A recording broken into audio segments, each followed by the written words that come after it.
Hey guys, happy Thursday night. Anthony Delicandro here. I wanted to share a few minutes and talk about talk about the current state of the forbearance program that was passed with the CARES Act, and the fact that it expired June 30th, and now the impact it would have on housing moving forward. Like many real estate agents, I've been working with a lot of buyers over the course of the last couple of months, and there's lots of concerns as to what kind of an impact this is going to have on the market, pricing, etc. And then just about an hour ago, I was on the phone with a colleague of mine, and she had shared something she saw on TikTok, and I'm thinking, like, that's where I go for all of my valid information. So I figured I would check it out to see what I was missing, because it's a news source. And so this is what I found. This is this guy, Sam Jarman. I'm not sure who he is, except that he's got way cooler hair than me and pretty cool sunglasses. But he shares that, and he's got 1.5 million followers. So 1.5 million people are actually watching this guy. And on this TikTok, he shares. You can see the article in the background that he speaks and says that the number of homes in forbearance ballooned from a little over 2 million in April up to 4 million in May. And I'm like, that's not the right numbers. Like, where's he getting this from? So I went, because you can clearly see the source of the news. It was an article that was in USA Today a few weeks back. And so I pulled it up. And what had happened was he had the numbers completely the opposite. Last May, when the CARES Act was passed, 4 million U.S. mortgages registered for forbearance, right? And now, as we fast forward a year later, there are only a little over 2.2 million that are still in forbearance plans. So this is a massive piece of misinformation that I just feel that it's important to clear up for buyers, for sellers that are wondering what kind of an impact this is going to have on the market. So I just want to take a few minutes and run through some of the numbers.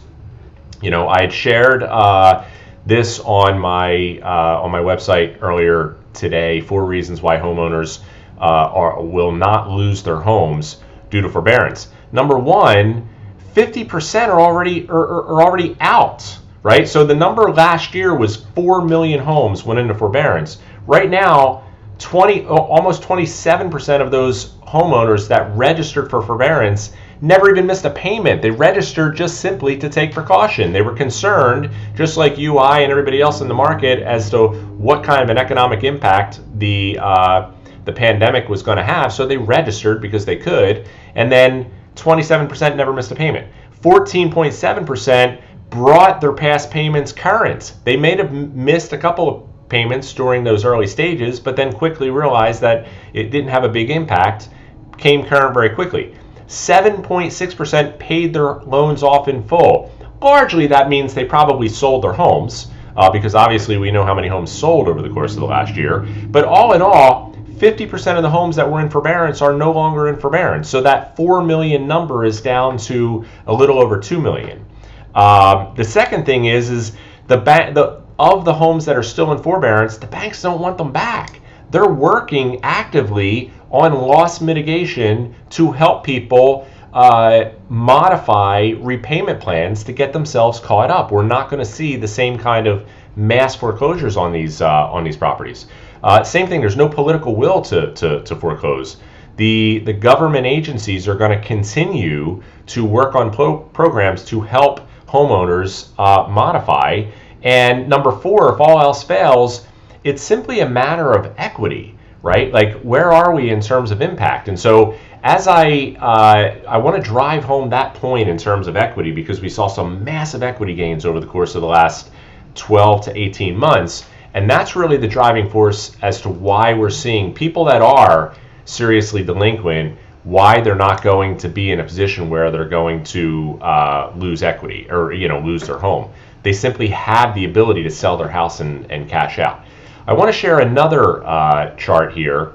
This is from NAR, National Association of Realtors research plan. When you look at the homes, so now we're down to a little over almost 2.5 million homes that had not caught up, and they're on modifications, right? Some of them are seriously delinquent, But if you look at the homes that, when you finally whittle it down to the homes that are not on modification, there's only 400,000 homes that are currently haven't exited forbearance with a loss mitigation plan, meaning a plan to pay the home, pay back the debt, pay back the back payments over some sort of payment plan over the next year, 2 years, 3 years right now. So if you take all of those 400,000 homes and all 400,000 enter the market as listings, whether they're normal listings or they're foreclosed and they enter as foreclosures, we have such a limited supply of inventory right now, such a sparse inventory and super high demand, that if all 400,000 entered the market right now, it would only have a 25 additional day of supply impact, meaning less than 1 month. Right now, in many parts of the country, including South Jersey, we have less than 2 months supply of inventory. This is barely adding another month, right? So right now we would need to add 6, 7, 8 months supply of inventory to change our market from a very strong seller's market into a buyer's market where prices would have a tendency to decline. We are not even close to that being a possibility right now with the current imbalance of supply versus demand and the lack of inventory and continued strong demand. So I wanted to just drive those couple of points home on exactly what that means in terms of values. Again, the people that are in serious difficulty right now, all else fails, they're going to be able to sell. There's massive equity in the market. We're not going to see the likelihood of there being another foreclosure crisis. In fact, Ivy Zellman of Zellman and Associates proclaimed, who has 30 years experience in housing, proclaimed that the likelihood of a foreclosure crisis again is about 0%. So hopefully this puts a little bit into perspective. If you are a buyer and you've been frustrated by low supply, stay in the game. We're slowly seeing inventory start to tick up. I'm going to release a second quarter report within the next couple of days. So we're seeing more inventory come onto the market. We still have a long ways to go before that becomes a buyer's market. But hang tough. The reasons and the opportunity to buy are still super strong. If you're a seller, no fear that we're dealing with a massive foreclosure crisis coming that could sabotage the equity positions that you're in. So again, a lot of misinformation out there. I always want to make sure that the information that I provide is hopefully the best and most accurate information that's available to you in this market. Any questions about it, please don't hesitate to reach out directly.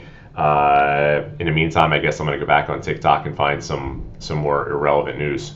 And I look forward to the next conversation and information that I share being the most valuable that you see in this market. Have a great night. I'll see you real soon.